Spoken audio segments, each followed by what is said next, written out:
Welcome back to JKMoto Podcast, a weekly motorcycle podcast for the everyday rider, covering current bike and racing news, specializing in track days, club racing, and great entertainment. We truly do it all. And this week we are brought to you by Working Class Customs and Privateer Industries. Anyway, Working Class Customs is a custom fabrication shop just inside of northern Utah, and you can direct any other questions on that to Cole. And I'm Cole. And I'm Lugnut. And I'm Easton. We are today your three favorite hosts of your favorite weekly motorcycle podcast. We do have a special guest with us today, Anthony Lugnut Norton, King of the Mountain Specialist, owner of the 129. I don't know what else to say. We'll get into that later. But before we dig into all of that, how do you guys feel about kicking off with a great weekly riding tip? Let's hear it. We could all use more tips. This week's weekly riding tip is brought to you by Bettinger Motorsports, which is private coaching that builds solid riders through vision-based training. They operate down out of MSRH. And Josh Bettinger this week has to say, racecraft. Fast lap times don't make you a pro. Lugnut. Learn how to pass and when to pass. Learn to study other riders, where their weaknesses are, and how and when to set them up for a pass. Learn how to ride defensively. Learn when to send it and when to hold back. These and others are all things that take time, experience, and are best learned from seasoned riders. When you're ready to race, find a good mentor and learn racecraft slow and steadily. That is this week's weekly riding tip, which actually is a great riding tip for having Lugnut here. You get a lot of racing under your belt there. I didn't mean it's more than just a lap time thing. Honestly, we're good. Oh, that's quite all right. But I'm kind of glad you're here to talk that over, because I don't know how much time you spend, looking at the back of people, but between the club racing where you're never looking at the back of people until you're lapping them, and then Moto America where, that field gets a lot stronger, kind of curious to actually get your thoughts and feelings on this tip. Actually, I think it's a great tip. Racecraft is like something that can be practiced outside of racing. Like we all do track days, and one of the biggest things you talk about in riders meetings at track days is safe passing, right? Mm-hmm. And I think Bettinger would be a fan of this statement that passing is a plan, not an opportunity, right? When you're out there at your next track day, whether you're in C group, B group, A group, you're going to come across somebody that you're going to pass, and, pushing or shoving it in there on the inside when they're already turned in and coming down towards the apex is probably not the right time to make that pass happen. You're adding a lot more risk to yourself and the fellow rider. Now, if there's $5 trophy on the line and I got to pass you for it, like I might do that to you in a race, but that's a little bit different scenario. Racecraft is definitely something that should be practiced. And I think it would help open your eyes to even that faster lap time, because you realize that, there are different ways to take a corner sometimes. Sometimes you want to square off a corner and set up the drive. Sometimes somebody's going to push a little bit wide and you can sneak up the inside. I'm kind of an expert of that move. I have quite a few heroic moments from, sliding up the inside where somebody shouldn't have been, but I made it stick anyways. So great tip. I'd say practice it on your next track day when you come across some traffic, and make it a plan, not an opportunity. That way it keeps you safe and it keeps you learning. Right. Yeah. The biggest thing I was thinking about is just, you hear the Moto GP announcers all the time talking about, oh, he's sitting back here studying, looking for weak points, blah, blah, blah, blah, blah. And that's something that, I don't think I actually think about personally very often. But yeah, 100%. You can take your time. Like you said, make it an opportunity, not a, plan for it. Sorry. Make it a plan, not an opportunity. Those are the words. And that works too. Like planning it out. Spend a little bit of time, figure out where the person in front of you is doing good, doing bad, whatever, and make the move. And yeah, I like what he says about, following someone that is good at it. Maybe if you're down at CVMA or you're out at USBA and you can stick on his tail, follow Lugnut or Cole, freaking race winner over here in the house. Cole's figuring it out, ain't he? I had my, the at the end of that tip, you mentioned defensive riding. Mm-hmm. And that's something I have a hard time seeing the bikes behind me and feeling them. Like I always think there's a bike there, whether there is, as proved in one of those races this weekend. You can't hear. I know. The rest of us can hear when they're back there. I don't wear earplugs. I'm hearing sounds. You should have started wearing earplugs like 20, 30, 50 years ago. Yeah, it's too late there now. There you go. 50. Yeah. Old jokes. Never get old. No pun intended. But I did have a, one of those races. I was kind of chuckling to myself because for the first time maybe ever, I was really trying to ride defensively. Like I could sense the guy was on me, and I was changing up some of my lines because I knew it was taken away from him. And obviously that's what everybody does, but I got to experience that more than I had ever experienced that, consciously trying to block. Less chasing, more blocking. Yep. Yeah, I think that's a great idea too. Like maybe late in a race, but I think people too early in a race, like if you're in a racing scenario, too early in the race, you start thinking about not letting the guy behind you, but you just take away from what's going on in front of you. And I know you were late in your race, and so that was the right time to play a little bit of defense. But it's all a little bit of strategy. And it doesn't matter if it's a six lap race or a 25 lap race. Like you got to play a little bit of strategy into it as well. Yeah. Well, awesome. And that is once again this week's weekly riding tip, Racecraft, brought to you by Benninger Motorsports. Go check them out. Link will be down in the description. Love to go ride with them, learn something. Also, Ride Smart Motorcycle School. I know Josh works pretty close with those guys. Moving from that, I do have to bring up a little bit of sad news for the sport and the community. We did have I don't even know what word to use. You guys got a good word? It's just a very unfortunate situation. I mean, we play in a high risk sport, and I'll let you take it from there. But it's always tragic news to hear something like this. Yeah, tragic is a good word for it. A fellow racer rider in the community. I don't know him personally. I want to put that out there. None of us know him or the family. We just know that family is going through a lot, and so we just wanted to touch on it real quick. But Jacob Reynoso down in Texas, we lost him this weekend racing. So if you're close to them, or even if not, you want to send some love their way, there will be a GoFundMe link down in the description. That's all we're going to have on that this weekend. We don't want to dwell on it too long, but please keep them in your thoughts, prayers, whatever it might be. And we'll move forward with the episode and keep riding. Intro? Roll the intro. Yesterday at one point, I was in sixth.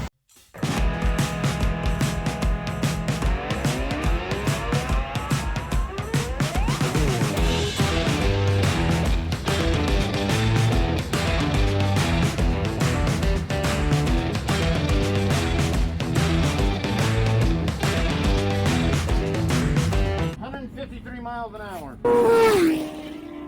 And we're back. We're back from the compound. And together. Not even 3 screens this time. Yeah. I feel like I'm actually a host and not a guest on this episode. So nope, still a guest. Sorry. All right, that's fine. I'm just kidding. I guess you can be a host if you want. You got to be a host because, normally, just to let everyone in on the little secrets, we usually do the rider tips before the guests come on. And then if there isn't a guest, we'll often put it, after the intro. So since you get to discuss the rider tip with us this week, I guess, maybe you are a host. I got it. Upgrade. Guest host. Ooh, look at that. Wow. Yeah. Wow, that's novel. Yeah. That's insane. I've never heard of one of those. And we are coming from the compound. Yes. The compound, which I'd argue that you're usually there, but outside with the birds at the compound. Outside with the birds. Well, it's the first nice day in Utah, I think, ever. Allegedly. Hey, we are not a weather channel, right? We're not a weather podcast. Nope, we're giving up on it. We said we're trying to stop. Well, you definitely suck at weather predictions, so I must say that. It rained at some point that weekend, all right? It did. That's all I'm going to say. Yeah. I don't know if the track was ever wet with your tires on it, but it rained at some point. And there was racing in the rain, okay? Not for me, though, so I'm happy about that. Man, you should have seen the rain we got at USBA this weekend. I heard about that. I heard a lot of things about USBA, and I am excited to unwrap that. There's definitely a lot to unpack. Is that where we want to go? We want to dig straight into there, or? Well, let's start with the storm. The storm. We had a rainstorm, so weather. We're going to stick with weather for a minute so that we can finish the weather. Okay. Whether you're ready or not. Whether you're ready or not. Man, you were on a roll with these. Dude, I'm good, dude. I need another cup of coffee because I'm a little loopy still. Well, as you can see, we're wearing hoodies. Mm-hmm. It is supposed to be 80-something degrees today, but it is starting out at a brisk, I don't know what, freezing. Still pretty cold. Sun shining. But let's get back to weather, right? Back to the weather. Friday was decent. From the weekend. Friday was pretty good. Yeah. Pretty good. USBA weekend. This past Friday, a few days ago. Yeah. USBA weekend, a lot of times the storms will just stick on the mountains and kind of roll around the track. Well, and they did that. pause. Sorry, timeout. Cut. Editor cut. Not actually, but let's set up the stage right before we get the weather. We're at USBA. We got that. Is round 7, 2, 9, 4. This is round 2. Round 2. USBA. What We're course on the are we west at? West track. All right. So round 2, USBA on the west course. There's Yes, thunder circling around the valley. Look, he can do what you do. track. He's working on it. There was a blue sky. Hey, The leaves that just fell from the last tree. Cole is witness to me trying to write a race report, and I write something that's like 76 pages long, and then I have to cut all the details out of it. He's like, "Who cares what color the sky was?" I said, "Well, it's relative to the conversation." Well, you know what's funny is how come he can write like a 400 word essay in an Instagram post without ever hitting enter, but he can't text that way. Previous conversation. Yeah, leave me alone, guys. Don't beat me up. Anyways, So on Friday, the storms did what traditionally happens. They just kind of hung in the mountains. I mean, it was not great weather all day, but it never actually landed, right? Mhm.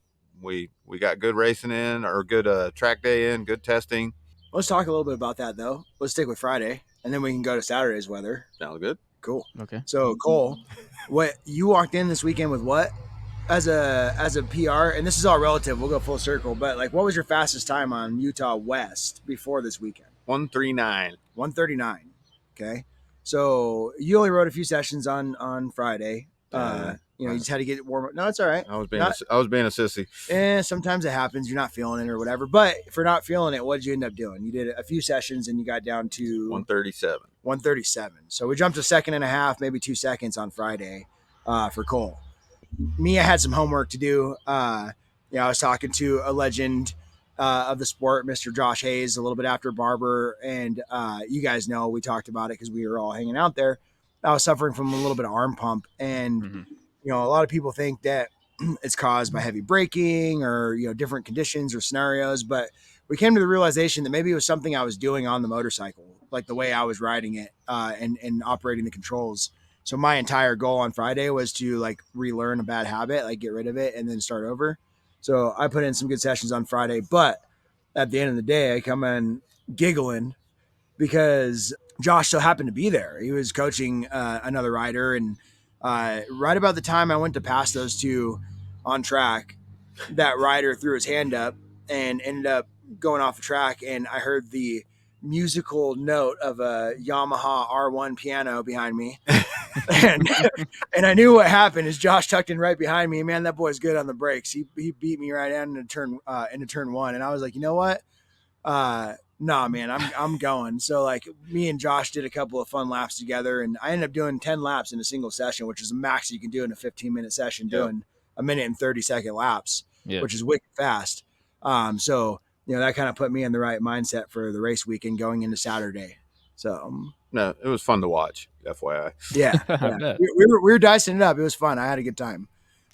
It's always cool to ride around somebody of that caliber. Like I say all the time, ride with guys that are maybe a 1% better than you, and you're going to learn something. That's the way you learn. So, but then we all went out to dinner. Yep. Yeah. Had our ritual Applebee's in Tooele, Utah. Okay. Shout out Applebee's in Tooele. Update your picture. They need a new number 1 plate holder on their wall. Got it. Maybe have a little personal interest in that one. Next time when you're up here, Easton, remind me. We'll sneak a picture of him up there on the wall. Yeah, I mean Applebee's is kind of an upgrade. We usually did the Denny's. Always a Denny's after a track day thing. So, but there's nothing wrong with that. I mean, you got to eat some kind of junk food. You eat the best you can at a junk establishment, right? Yeah, right. But weirdly enough, it was like year after year, we'd go to all these new racetracks, and every single one of them happened to have a Denny's like relatively nearby. We're like, oh, like the Ridge. That's the only thing nearby. Yeah. Well, that's what started it. So, yeah. So Applebee's it was this time. Josh joined us for dinner. He was going to be headed back towards California, and I was like, hey man, come grab a meal. So he blessed us with his presence at dinner, and that was cool. We didn't talk anything about motorcycles really. Stacy and him talk a lot about airplanes because they're both fanatics about airplane stuff. Cole and I were lost. Yep. But I checked out after a bit. Yeah. We kicked him off the plane without a parachute. So a good night's rest, and then on to Saturday it was. On to Saturday, and then back to weather. Oh, boy. Weather. All right. Set the stage. What a crazy day. I mean, I got to experience some of that firsthand. I mean, people that have been racing a long time, and even track days, you deal with weather or whatever, but it's not critical to be out on track at a certain time. If it's a track day and it rains, you can sit it out. Screw it. I'll come back later. But when there's races on the schedule and we're looking at a witch call that's saying, I mean, I know you're familiar with this. You've been doing this a lot longer than me, but maybe not a lot, but for a while. So, witch call comes out and it's a wet race.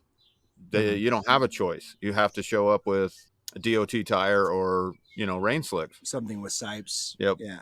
And Is you that don't still- have it. Sorry, real quick pause again. Is there not what's the requirement there? Because when you go to tech, they're not going to check and be like, "Do you have rain tires?" So is that just like when you guys are headed out, they check them, or?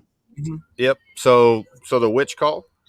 Witch call is how they notify the racers and teams of like what race is next, how long until we're called to grid, if there's any updates, race distances, or in this case wet weather. Right. So they don't want anybody going out on slicks where it's going to be dangerous. It's a safety maneuver, right? Okay. So on witch call they're telling us at this time.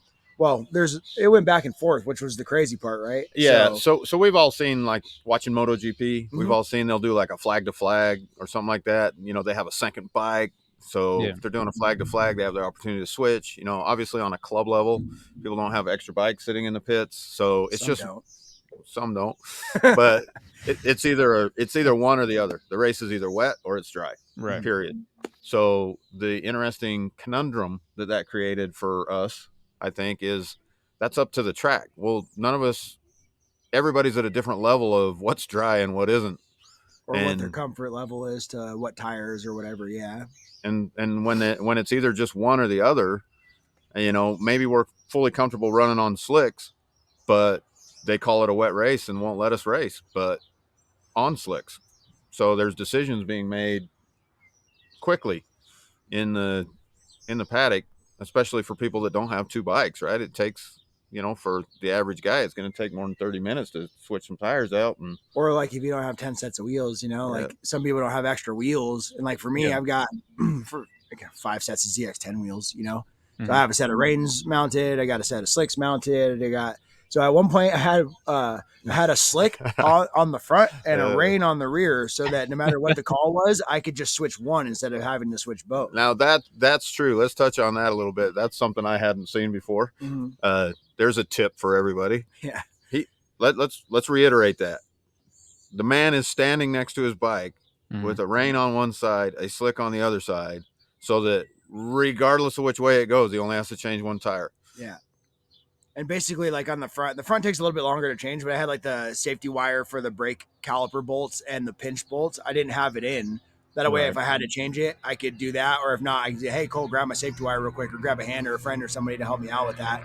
But speaking of airplanes, Stacy, everybody say hi to Stacy. Hi, Stacy. Hi, Stacy.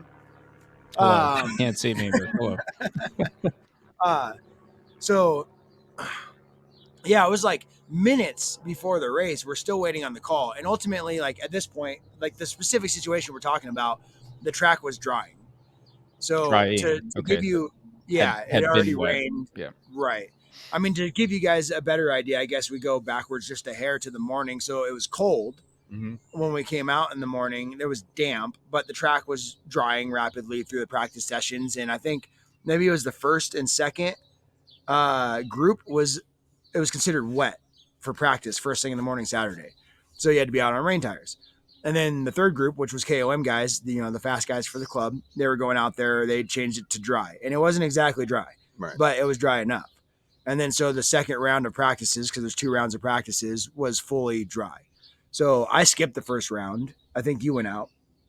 I went out and scuffed in some rains just to get the slick coating off the top side of them. Okay. But second round we went out on slicks. Yep. So, we're doing this all day long. Cole went out there. Did you set a new PR in practice or not yet? You waited to the races. I think I waited till the races. All right. So he waited to the races. We had qualifying. So they qualify at USBA. We talked about this before, qualifying all classes versus some classes. Yeah. You have to qualify for NOV GTO. Yep. So Which his is time awesome. actually mattered, which is great. And then did you qualify in pole first? Yes, but 2 pole sitters right here. We both knocked out a pole position Heck in our yeah. qualifying session Saturday morning. But then, oh no, we each got a race in too. right. So, Easton, and I'll go ahead and put this out there right now because we talked about lap times earlier. A 129 on West is supposedly some mythical lap time. It's legendary. Hasn't been done in, I guess, like a long time, 7, 8, 10 years, whatever. It's had to be at least that long. It's been a while. And so last year I got pretty close, and I think we had a little bet. I still owe you dinner. You do. Yeah. I haven't forgotten. But we didn't quite make it last year. Another trip to Denny's. Yes. Yep. Coffee and what do they call it? A moon's over my hand. Yeah, moon over my hand. Yeah. So, but in qualifying, I went 130.5, which isn't a PR, but it was really fast considering the temperatures were probably in the high 40s, maybe low 50s. Okay. Yep. Yeah. But then race 1, I went out. It was stock 1000. So actually, we got to race together, which was awesome. It's a combined race, so the experts go and then the novices go. So multi-start. Yep. But we both went out there, and I think you PR'd in that race. I did, and so did I. I went 130.03. Jeez. And you know what? You know what that did to him. Oh, it pissed me off. Yeah. Very upset. So amazing. I got a PR, but it wasn't good enough. He was talking every time. He was talking about carrying the transponder in his hand and chucking it across throwing the finish it line. across the start and finish line when you get close. That's it. That's an interesting idea. I don't know if that would count for the lap record, but 130.0. And I ran a high 136. Bam. So now we're 2.5 seconds down at least for Cole on the weekend already. And again, this will have relevance in later conversation why I keep bringing that up. Yeah. And it was also very cool. It was a neat moment for us, I think, because he won the stock 1000. He's number one expert, and I won the stock 1000 novice in the same race. So we both came off 1-1. That was fun. It's pretty badass to do that from the same pit, Yep. I like to say that Privateer kind of was a dominant force out there this weekend. So in multiple classes, we had Wyatt with us as well. So you met Wyatt. Yeah. He struggled a little bit Saturday, but on Sunday, man, he was ripping. He was doing scary fast on Sunday. Yeah. Is that his first time out at USBA? Yep. Okay. Yeah. All right. So that was kind of a testament too, because he's doing the nationals thing, and we're going to all new tracks for him. Yeah. So it was a challenge, and we'll talk about setup and stuff like that too when we get to Sunday and what we changed. There is a lot to unpack from this weekend. Yeah, it was a best weekend. Yeah, it was great. Best weekend I've had, honestly. So that was, and I'll move us along because so Saturday morning, 130.03, 136 high, in the cold, we're going really fast, right? So it's looking good already. Then the weather comes. It misses skipping the track and it just like dumps. We're like, it was wild. Yeah. You're talking like funnel effect. The clouds are circling around the mountains. So and just actually, yes, because the track's right by the Great Salt Lake. Mm-hmm. And so that one storm seemed like it was going to miss us, and it circled around and went over the Great Salt Lake and did the more rain the lake effect or whatever that happens in Utah, and it came back and just. Well, it was hail. It was lightning. So lightning was the big thing, right? Like, so that we race in the hail, apparently race in the snow sometimes, we race in the rain. Lightning shuts us down. Yep. But that was pretty much right at about lunchtime. Yep. It happened. So luckily lunch break was lightning and thunder. I mean, one of the thunders scared me, honestly. I was like, what was that movie? Ted. I was looking for my thunder buddy. So, great movie, by the way. Oh man. Yeah, I was trying to find someone to cuddle. I can't say that on this family podcast yet. Waist up. So lunch break was done and we went back to racing, but now we're wet races. Yeah, and I will point out the rain did work out almost as perfect as it could because it did come at lunch, but it did interfere. I missed the vintage GTL class, for example. So I know people were affected before and right after, but it didn't. I skipped that one race, but it did, I'm sure, interfere with some other people worse than it did with us. Yeah. Right. So lunch break, weather, get back from lunch. I think it stopped raining at this point. Maybe it was, light drizzle here and there, but the track was wet. And so on which call, all races were declared declared wet races. And I think my next race was the Superbike race, Open Super, excuse me. And yours would have been the Knob GTO. Yes. Okay. So Knob GTO being just after mine. And here I am standing with 2 different tires on my motorcycle, one wet, one dry. Cole and I are like, what are you going to do? What are we going to do? And unfortunately, I didn't have a choice. So Open Superbike came. I actually text the race director who makes this decision. I was like, hey, I need to know because I need to know what tire I'm going out on. And because it was declared a wet race, I had no choice but to go out on rain tires. If you guys know me, we talked about experience with this stuff. I don't have very much because I grew up racing in the desert. We didn't get much rain. So, here I am going out on I would say 90% dry track with rain tires, which did not work well for me, actually. Yeah, ask him how much that race cost him in tires. Oh, that sucked. Yeah. I didn't even want to go. I wasn't going to go because there's no skin in the game for me in that race. But I had one of the other racers who's trying to get his AMA points for Moto America because he's trying to get his Stock 1000 license come to me and say, hey, like, can you go out? Because I need one more guy so that my points count. Yeah. Interesting thing I didn't know, side note, Yeah. Branch. You have to have at least 9 people in a race for it to qualify for AMA points. I think it was 6. 6? Yeah, 6 people. So if there's not 6 people, if not 6 people show up to the grid, so there's 2 things about that. You don't get AMA points, which means your points don't count towards your AMA license, which I think we talked about this the last podcast. We were all together about getting your license, right? You have to have so many points in your respective class to actually get a license. But then also for contingency. So if you have a new motorcycle from Honda, who's paying good money, Kawasaki, who pays okay money, but consistent. I think BMW was, maybe some Yamaha stuff. Like all the manufacturers do something a little bit different, but there's got to be at least X amount of racers in a race. So for me, the number 6 on a Kawasaki, I have to have 6 racers for it to count so that I can get a little paycheck from Kawasaki for winning on their motorcycle. And maybe it's different for BMW because I think he mentioned 9. Maybe, yeah. Yeah. All the manufacturers set it up a little bit differently. So, but something to pay attention to, right? So a racer came to me and asked if I would race when I wasn't going to because the track was so dry. I was going to waste $500 on a set of rain tires. And you did. And I did. But the plan was to go out there and pull off. So I went out, I started the race, and I did like a half a lap, and I put my hand up, and I let like 3 guys go by. And then I realized that I can't do that. So I went back and I passed him back. And I never caught Steven Marco, so shout out to him. He's one of my buddies up here in Utah. He's one of the first guys I met at the USBA that's a Utah native. And he has something special on those rain tires, whether it's wet or dry. He's fearless and he gets after it. And he actually won that race. So good job, Steve. I finished second and destroyed a set of tires in a race that I didn't even want to be in. So that was great. Racers race. Right.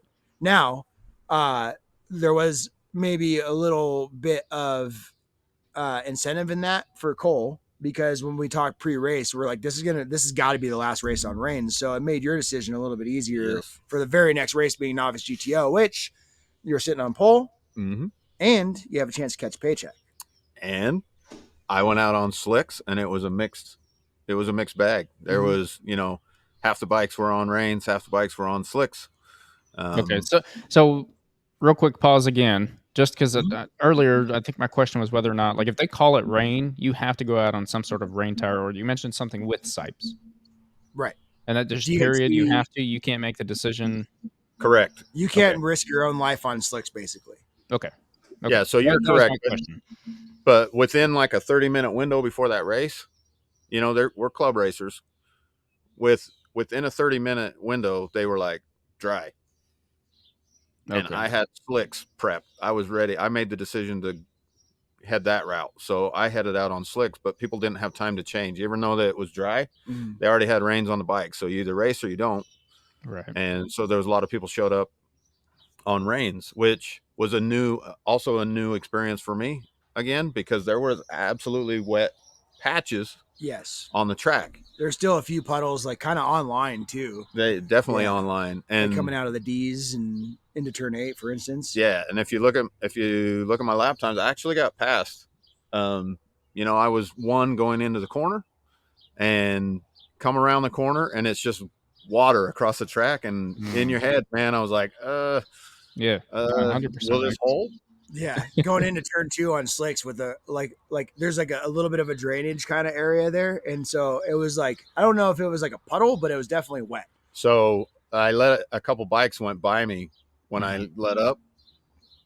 My fault. Should never let up. I know, but a couple bikes went by me. They were on reins. I mean, And when they went through it, flashback to the rider tip. Is that such a bad idea? I'm trying to win here. But you're right, Easton. I mean, ultimately, like going out there on slicks and like we don't get a siding. Oh, you get a siding lap, right? Like you got to go out and see on your way to the grid, but then you go at pace, which we'll get back to later. Going at pace versus taking your time on a siding lap, right? You got to see that it was a little bit wet, but it was a little bit different. And then you get in the race situation, and smart move, like Bittinger said, like hey, like you can be patient, right? We have 7 laps in that race to figure it out, right. And after getting past, what did you do?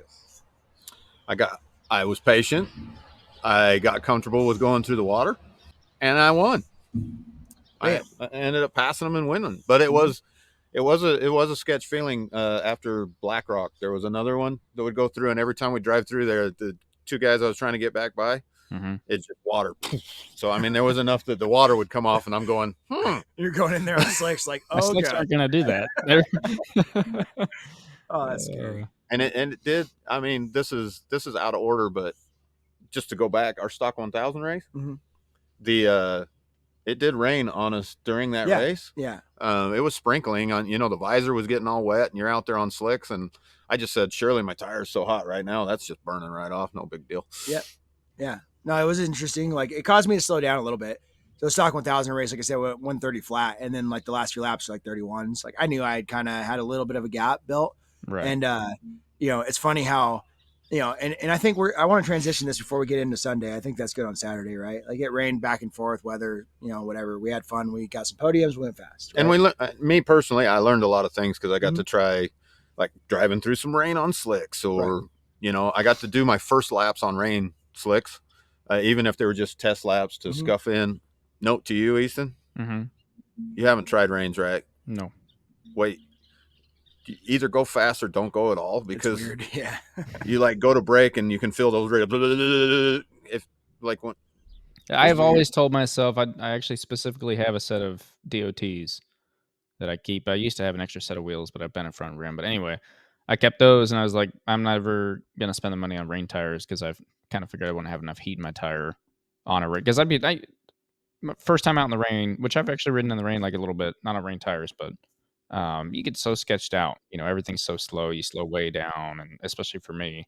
So I just kept those tires around as if it is a rain day, I'll just throw these on and continue to go take it slow, work on, throttle and brake application and whatever else. So a lot of the time those DOTs are probably good enough. The race I went out on the rains, I wish I had DOTs mounted because that would have been way better than what I did. But yeah, well, and the other thing too that, at a club level, I wonder, they kind of trade off there because if it is a half wet, half dry, or they're calling a wet race, you have to have something with sipes, but then it dries out halfway. A DOT tire is going to react to that and change with the circumstance compared to a full rain tire just gets very unhappy. So it's kind of actually like an interesting, track days and club racing, even interesting thoughts there. Yeah, rain tire in the dry is completely useless. Like I could have gotten much better drive with the Q5 Dunlop or something like that instead of the rain tire on a 90% dry track. But I guess for those 2 corners, it was kind of helpful. Maybe I guess I don't know. So, it was fun. Yeah. It was fun. It was an experience. Yeah, but it's weird how like just a few raindrops on the visor, or like knowing that a rain tire in the dry or a slick going through a wet patch, like. It's funny how quickly that changes your head. Like, whoa, like. So I'm going slower than you, obviously. Not by as much anymore. But when those rain, I don't think I slowed down at all. Mm-hmm. You know why? Because of what I said before the race. Some of that for sure. Franco Morbidelli, man. No, I started thinking about Maverick Vinales. Oh, okay. And every time it rains, you see him start kind of looking up with his helmet, and the bike just starts slowing down. And I was like, "Don't be Maverick. Don't be Maverick." I was definitely Maverick, but I was also, kind of checked out, so I could afford to be. I told Cole before that race, since we were both on the track at the same time, I was like, "Your goal is to not let me lap you. My goal is to lap you." He won. He That's did solid. good. Yeah. But yeah, it's funny how it changed their head. And speaking of head, we mind games and things like that. Stop. Waist up. God dang it, man. So we went on track together, stock 1000. Mhm. And Cole was laughing to himself because he went out ahead of me to go take his grid position. So you leave hot pit, you do your siding lap, and you take your grid position. Right. And I come screaming by like I was racing already on the siding lap. And he kind of giggled, and we talked about it afterwards, and there's a mentality, like people have a different mantra, like a warm up. And I think one of your riding tips was about mantra. And when I heard that from Bittinger, I was like, man, that's something that I need to relive. Right. Because that was always my thing, is like, I go do my siding lap and it's WFO from the get go, And it was. Yeah. I was just chuckling, man, because, I went out on the siding lap knowing that I had got kind of out there a little earlier, and I'm starting in the second wave. So there's going to be a bunch of bikes that are going to be, starting ahead of me. Right. And so I kind of hung back and was, I'm not going slow, but I'm not pushing it or anything. He comes down with a knee down full, just like past me like I was standing still. And I'm like, did I miss a start? For me, like, it's one of those things though, like when I get to the grid, like I don't go out first, right? I always wait for a few people, and then I go out, and then I blitz the lap, and no planned passing on that siding lap because there's usually people taking their sweet ass time, and I'm just like full throttle. But I want to build a bunch of heat in my tires and get to the grid with that heat still there. That way, when we take off into turn one, I know I'm ready to go. Right. Or something else about mentality, I guess. But that was kind of my point with that. When the tires are on the track, yeah, we're racing. Yeah. As soon as I leave hot pit, it's game on. No prisoners. One gear. Yeah, 6th. I was in 6th at one point. So, anyways,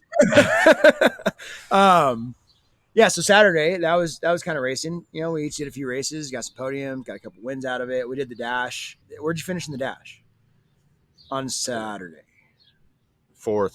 So 4th in the dash. I won the dash on Saturday, but they were separated, expert, novice, dash. It's a fun race. Run what you brought. Doesn't matter. No classes, no structure. Just everybody go out there and try not to kill each other. Yeah. Where did you start from?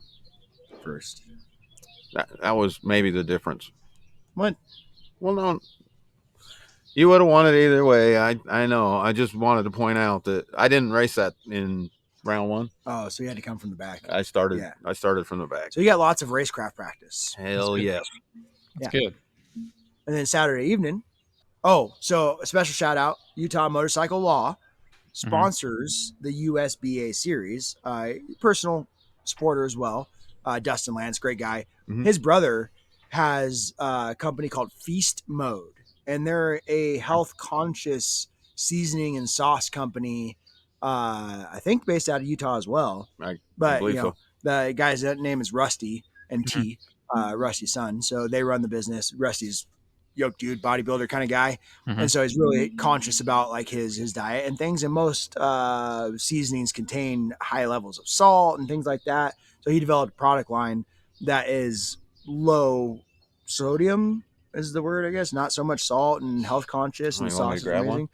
You can. Keep talking. Yeah. So Saturday, Utah Motorcycle Law, they and Feast Mode put together a barbecue for all the participants for USBA.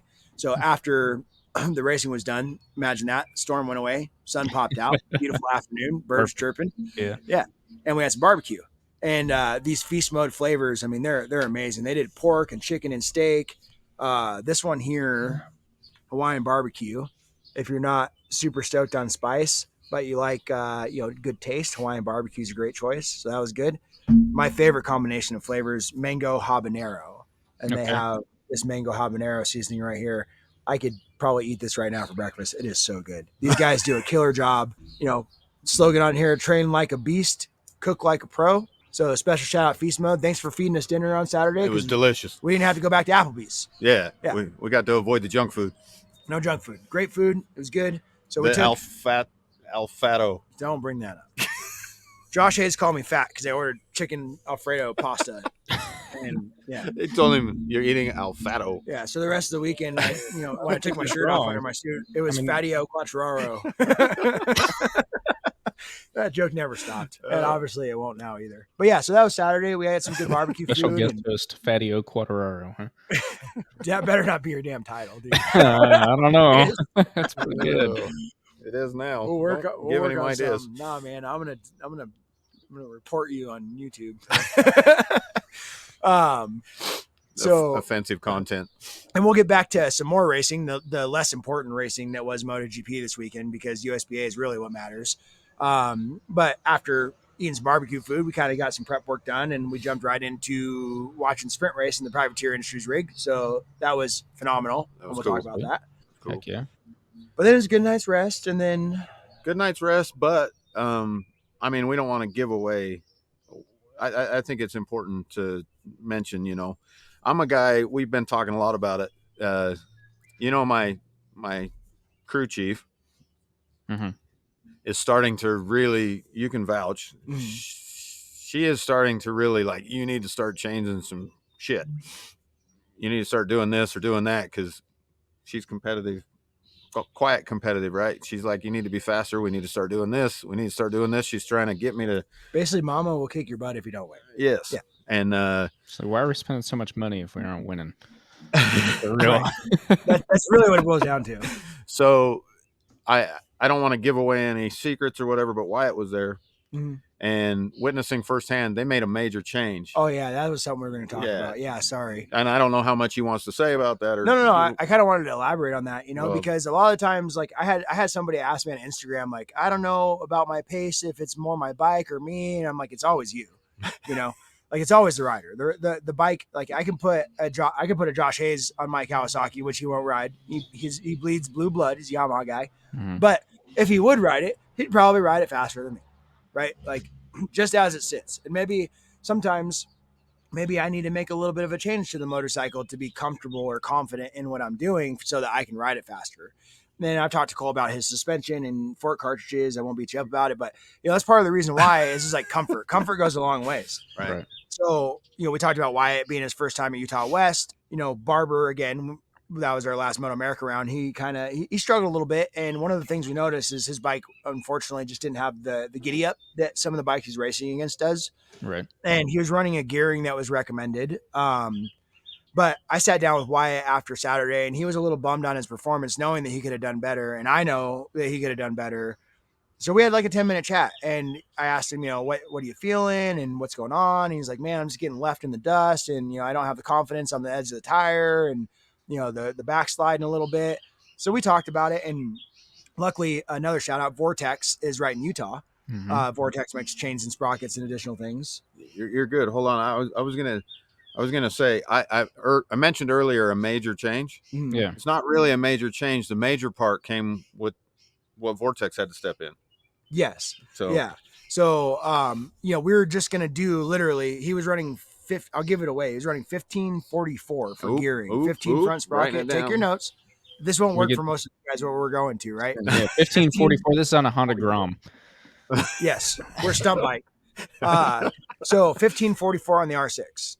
And so we went to, I told him what the goal is to give him a little bit more drive and also lengthen the bike a little bit, because that would help actually add weight to the rear tire. So it changes your center of gravity, and it would actually add a little bit of leverage to the rear shock. So all these things would help with a little bit of edge grip, give him a little bit more confidence. Right. So after talking to Wyatt, just to instill confidence in him, I'm like, hey, this is going to work, dude. We got to make you longer, and we got to give you more torque.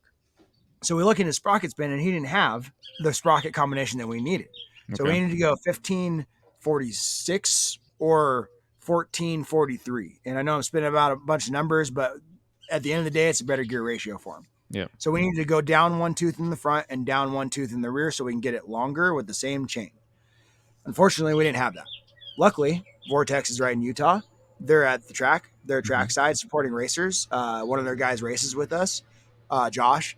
I hit him up. I was like, hey, man, can you guys make us a 43-tooth sprocket? Now, they don't have a nice Precision Fab Machinery Trump 2024 laser sitting in their establishment to make it in 20 seconds, but they can knock one out. So they went back in and reopened the shop for us to make a 43 tooth sprocket for Wyatt.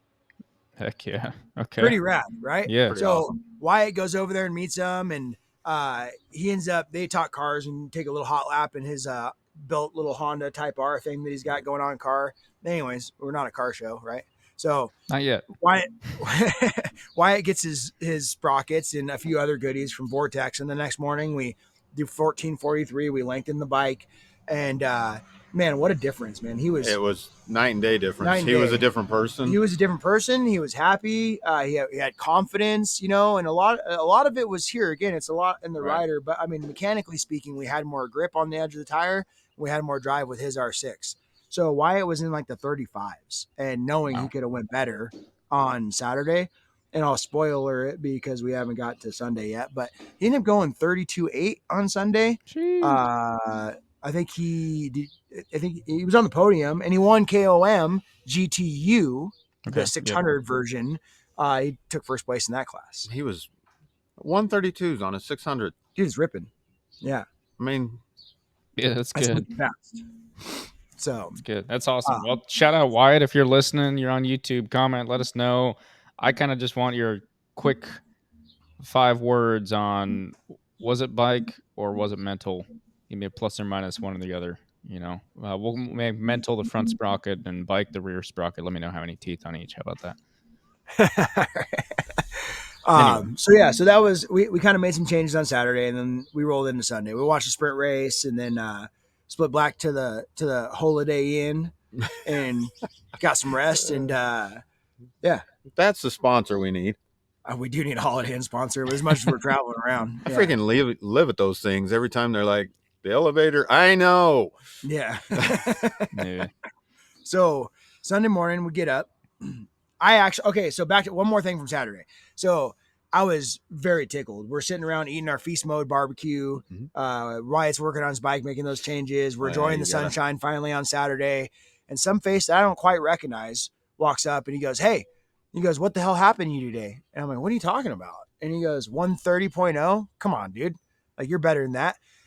The guy was Shane Turpin. Don't know who it is? Google it. Wiki, whatever. Legend in Utah. One of the fastest guys to get around this track. Jeeves. Yeah. Oh, dude, that was a thing. You're old. You are We've very already old. been through this. That was a shout out Holy to an crap. old one. Yeah.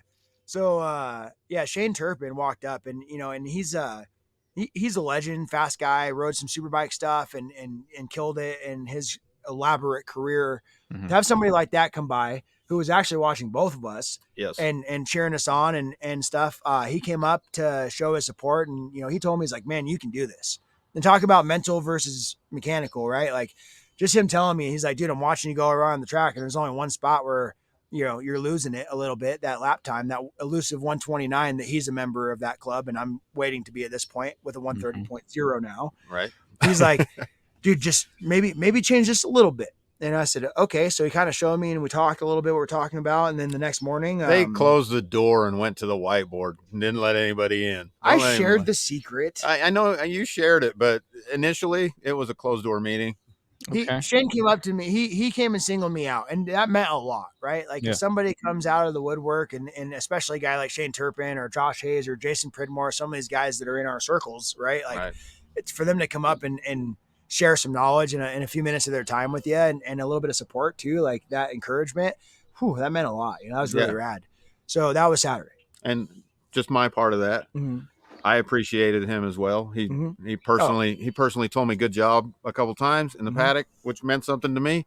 But coincidentally, in one of my races, I don't remember which one it was for sure, but he was sitting up with the Dunlop guys in the stands watching the race, and he pointed my bike out and started noticing and making some pointers and asking the Dunlop guys if they knew who I was. And Clarissa happened to be sitting right there. So they said, "Well, she's with him." And so he started telling her, he's going to get him here. He's going to get him there. This is what he's doing right. This is what he's doing wrong. And I didn't know that was going on, obviously. But when I came off with the win, he made a point of telling me good job, right as I came off the track. And that was cool also. Absolutely. Heck yeah. So Shane hasn't been directly involved with the club much over the last year or two that I've been around, but he did actually do a track walk with some folks out there on Friday evening and then hung out for the weekend. So it was really cool to have him around. And, thanks for your insight, Shane, if you're watching this. The tornado, the twister is one of those things, Turpin. So, yeah, cool guy, great energy, straight up badass on a motorcycle. Yep. And we appreciate, you showing some love to some guys like us out there in the paddock trying to, chase some cool shit that you've done. So, yeah, that's awesome. So, on to Sunday. The weather was great. Literally, like bipolar weather, man. The weather was great all day. It wasn't quite hot. I mean, it was high 60s maybe. What'd you say yesterday? San Diego type weather. Yeah. It started cool, got, just about perfect, didn't get too hot. Yeah. So sun was out, cold, kind of cold air, but we're, like I said, we got up to maybe the high 60s at one point during the day, maybe low 70s even, come post lunch or whatever. Mm-hmm. But at this point, cat's out of the bag. Lugnut's been chasing a 129, and I went out for practice and I tried what Shane was telling me. I went out on some takeoffs and I didn't really push that hard. I was just trying to visualize how I was going to do this lap. Right. Race one of the day was the Open Superstock race, or race one for me. It was like race 4 or whatever, but Open Superstock race, it's Kawasaki contingency race, so that's important. But the only thing I gave a shit about was the first flying lap. So I went out there on my siding lap and I did what I do. I put my head down and I came to my grid position and I took a deep breath and I was like, it's now. I'm doing it right now. If I don't do it right now, I'm never gonna do it. I'm doing it right now. Right. So from a dead stop, lights come on, revs go up, lights go out, we go. From a dead stop, 133. Okay. And did you see that when you came across? I did. That's a question I asked him. Yeah, I did. The 133, yes.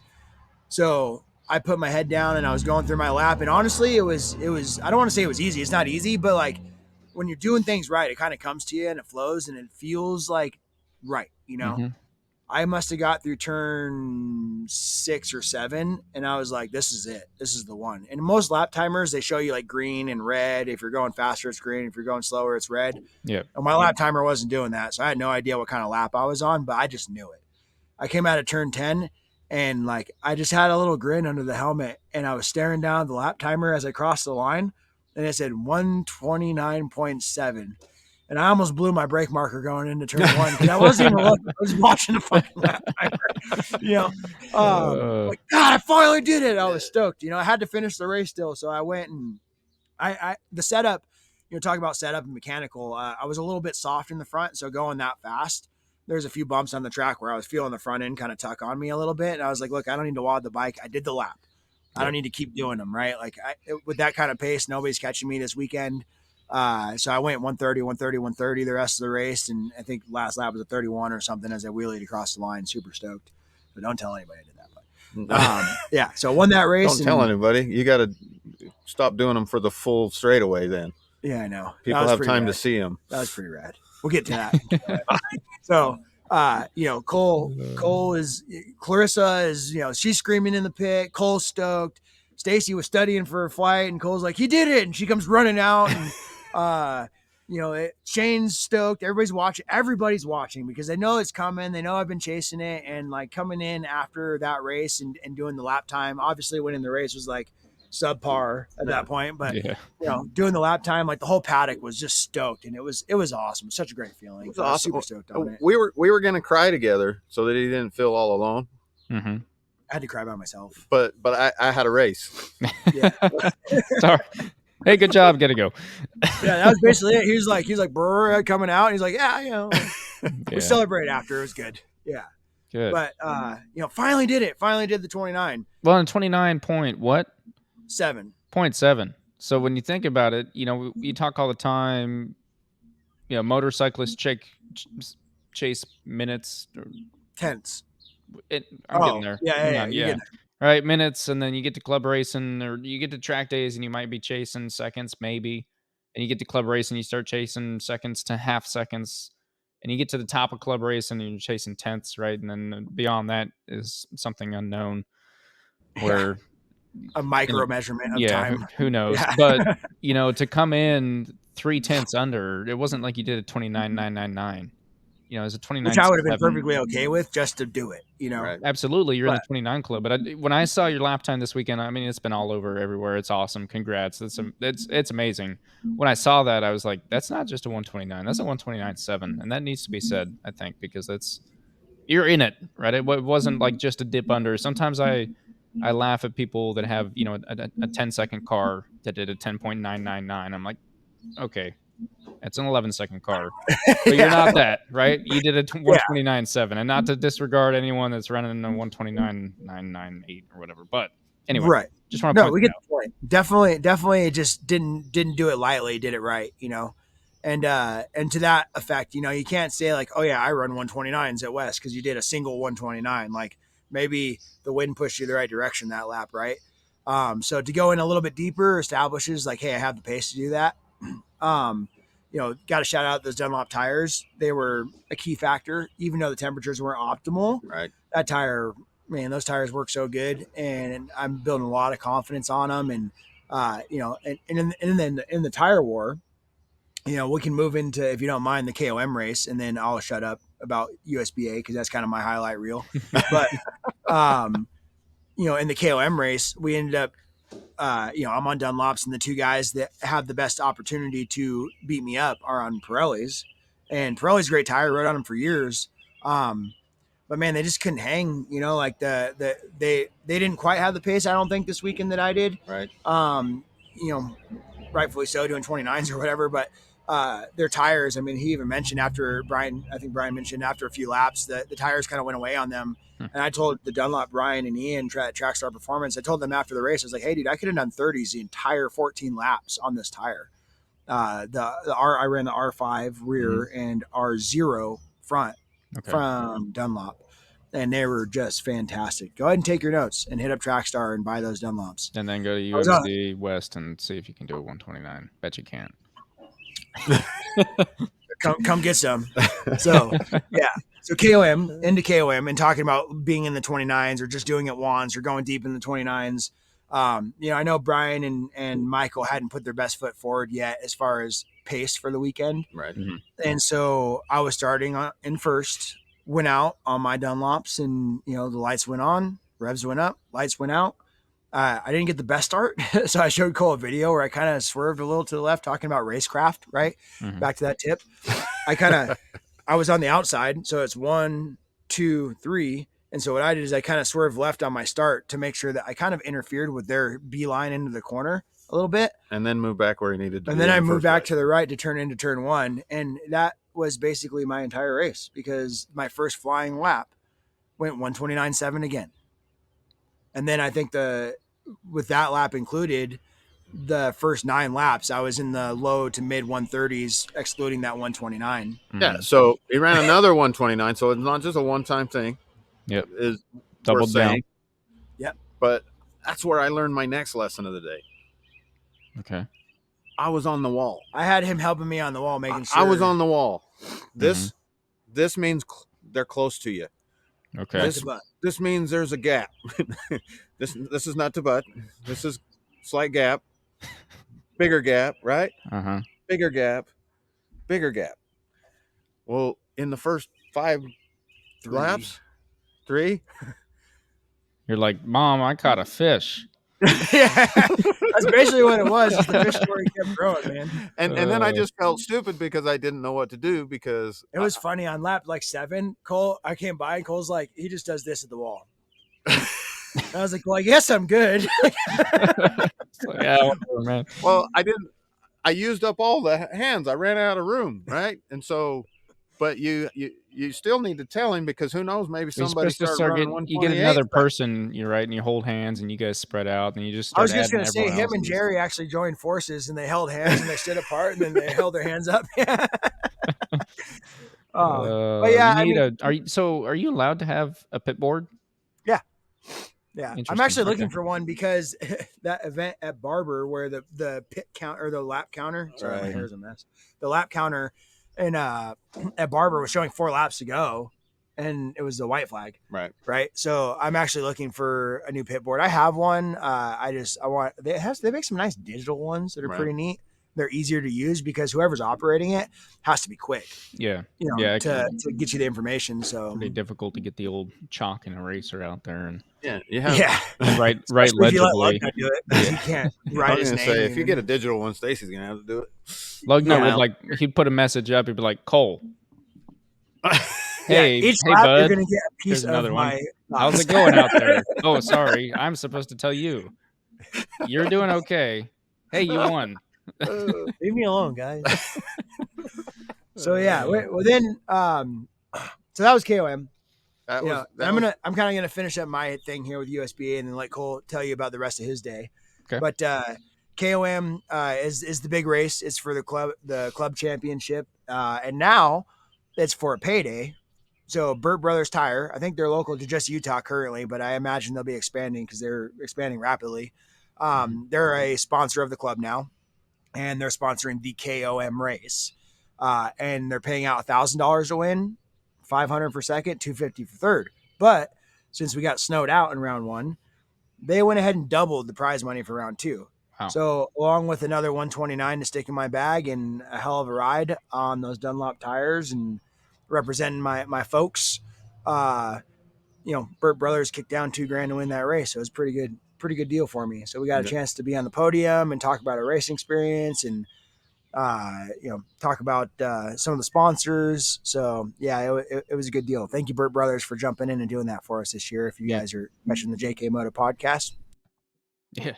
No, that's awesome. Not just Burt Brothers. I know there's a couple other sponsors out there adding cash prizes to club racing. I think that's awesome. Gives you something, at least, even if it's not enough to pay for a set of tires for the weekend or whatever it might be. It's cool to have something like to take home, you know, Absolutely. beyond Was just it- a medal or whatever else it might be. So was it Brian that said when he was up there holding the big check? He said, "I've been doing this a long time and ain't."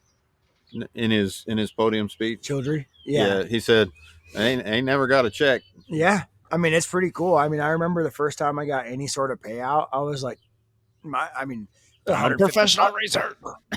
You know what's funny is I told Brian, the guy in the R6 who was in the novice podium, the GTO podium, that I'll let you talk about in a second. But I told him, I was like, now you're a professional. Like, you're getting paid to do this stuff. Yeah. Not very much, but Not very much. we might spend 2, 3, 10 times what we were making, right? But you know, that little bit goes a long way. It's a sense of pride. It's cool, and it helps a little bit. So. You know, the funny thing about it, please keep sending the money. Yes. Please, I mean, or more's cool too. Yeah, more's cool too. Yeah. Some more people want to come in, absolutely. But it's so moving on to mine, Novice GTO. There's a purse there also, sponsored by Outlaw Garage. It's a Gucci purse. It's a Gucci purse. Yeah. Well, He doesn't know what Gucci is. He's too old. Hey, that one's just not true. I think Gucci's went in style and out of style multiple times in my illustrious career. Long career. Yeah. But it's a different feeling. It's a different feeling going for money. I mean, the perspective, the mentality, just being on the grid, right? Yeah. Like, it's one thing when you go from a track day to racing, and it's like you push a little bit harder. You always find a little bit of time. You go from racing to potentially winning and that $5 trophy. Yeah. You push a little bit harder. All of a sudden, somebody puts $5 or $150 on the line. We're going to give it our best. Yeah, but it's not just us. I can see it in the people around, the people that I'm competing with for that stuff. I mean, they're making sure they're making it to the grid. They're not skipping that race. The tires are all fresh. Right. Yeah. I mean, Everybody's on fresh slicks. Yeah, They're not on takeoffs. Yeah. And I mean, even that, the Dunlop Pirelli guys, whoever, you know, they're like, I mean, they should sponsor some because That's what I was going to say. They're getting all the money back because everyone's coming out on fresh tires. Let's Well, you think about it, they're invested, right? Like, Right. And so something on that note that's pretty cool about Ryan and Ian from Trackstar, they're not only like walking our tires back to us from their area, which is not next door, right? They're walking a quarter mile to bring our tires back each time we bring them tires, but they're up there watching our races, especially the money races. They're invested to see, you know, they want to make sure we're on the right tires because they want us to win on their stuff and they want us to win, right? Yeah. Absolutely. Those guys are awesome and it feels good. I mean, I can't say enough about how cool it is for them to, I mean, you're right. They're in there bucking tires all day, you Working their know, butts off. and the only breaks they're taking is when they deem a race is a bigger race or something they're interested in, one of their guys on their tires that they've been helping, they want to go see what it looks like. Mhm. And they're right there to congratulate you when you come off the track. Yeah. Well, and more importantly, honestly, I don't see that from the other guys. Just but, saying. but for the listeners, right? Just to shout them out even more, just to back you guys up there, like that's huge, right? Because they're coming out to make sure, did I give Lugnut the right info? Did we give him the right tires? And then not only that, but now, hey, he just did a 129.7 on this tire, on this bike, at this temperature. The track temperature was blah. Now this is just more and more info added to their bucket, right? So you can tell that those Great guys are data. definitely out there, data, huge sheets. And if they're out there watching the races, they're definitely invested in that. So it's Absolutely. nice to hear that a tire vendor is more than just like, yeah, here's your tire, here's your pressure, but they're going there, backing it up, making sure that it's working, and they can keep moving that forward. So, And I mean, we've all had the conversation with everybody, right? The tire conversation is one of the biggest conversations when it comes to track days and road racing and stuff like that. Support. Like Pirelli makes a great product. Dunlop makes a great product. I'm sure the Michelins and the Bridgestones are good too. I've never tried them, to be honest with you. But the support, like who's there for you? What are they doing for you to help you out? And I'm not talking about giving you tires or whatever. I'm talking about just being there. Ryan was changing my tires on my bike at one point because I got off the track and I was sweaty and hot and tired. Oh yeah. Like that's the type of support we're talking about. When we have two equal products, I'm choosing that all day long. But I'm going to venture to say that the Dunlop might even be the better product right now. I mean, the tire held up where the others didn't in this weekend. And, for the data, that 29 happened, the first one on an R3, which is a super soft. The second one happened on an R5, which is just a soft. So, multiple tires out there doing the same kind of pace and longevity. Yep. So, and for me at my level, just from the support standpoint, I ain't switching. I'm a loyal dog, man. I ain't switching even if the other tire was better, which Dunlop, it's not. born and raised. That's right. Me too. The show is not sponsored by Dunlop. I just want to say that. The show is not sponsored by Dunlop, but we will talk about what works for us and what you No, guys should think 100%. No, I'm never going to not put info out. That is one thing that I think we'll pride ourselves in here at the Working Class Customs YouTube channel and here on JKMoto podcast, is that we're not going to put out info that is necessarily untrue, but I'm also not going to take someone's money just to give you information for advertising for them. We're going to give you guys real feedback, and you can take that and use it. And so these are opinions from our riders here that have been out racing and riding, but their stories are true, and Dunlop didn't pay us anything to tell them to you, and we're still going to tell them to you. So This is that's what I'll not say on paid that. advertising. Right. Should be though. So tell us about your novice GTO. So there was a 2-day race. He raced Saturday, pole, won, crazy conditions. Yep. What about Pole, Sunday? One. Same. So we had there's honestly there's about 20 people in that field. There's 5 or 6 that are competitive At the front, to win. competitive to win. And it is an interesting. Also, it's a bunch of firsts. Airplane. Stacy. Hi, Stacy. Hi.